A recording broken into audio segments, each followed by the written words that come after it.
Emmanuel Macron a affirmé ce lundi 22 juillet que tout était prêt pour les Jeux Olympiques de Paris qui s'ouvrent vendredi. Lors d'une visite au village des athlètes à Saint-Denis, au nord de Paris.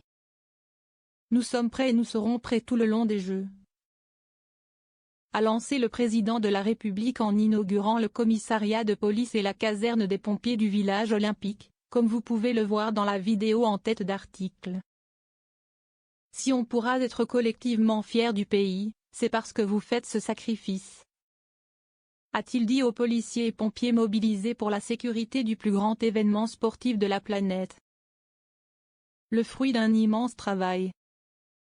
Ça fait maintenant des années que nous travaillons pour ces Jeux et nous sommes au début d'une semaine décisive qui verra vendredi la cérémonie d'ouverture et puis l'Olympiade qui se tiendra à Paris, 100 ans après, a-t-il dit.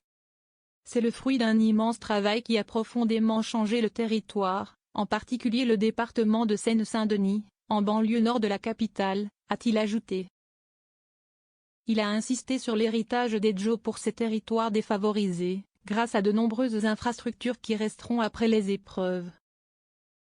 Je reviendrai après les Jeux pour en voir l'héritage à vos côtés et voir la vie qui aura changé, a-t-il promis.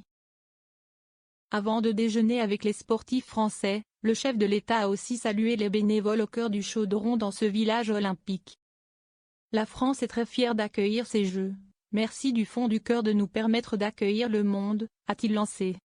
Macron évoque une trêve politique. Un peu plus tard au cours de la même visite, il a été interrogé par des journalistes sur la vie politique française. En plein brouillard depuis la dissolution de l'Assemblée nationale. Le chef de l'État français a alors évoqué une fête sportive doublée d'une trêve olympique et politique. C'est les Jeux qui seront au cœur de la vie du pays et le monde sera en France grâce à eux, a-t-il dit. Mais aucune précision toutefois sur le calendrier de nomination d'un éventuel Premier ministre. À 4 jours de la cérémonie d'ouverture, c'est toujours Gabriel Attal qui occupe la fonction. Bien que son gouvernement soit chargé d'administrer les affaires courantes. Selon l'entourage du chef de l'État, la situation devrait perdurer pendant l'événement sportif, sauf accélération formidable des tractations.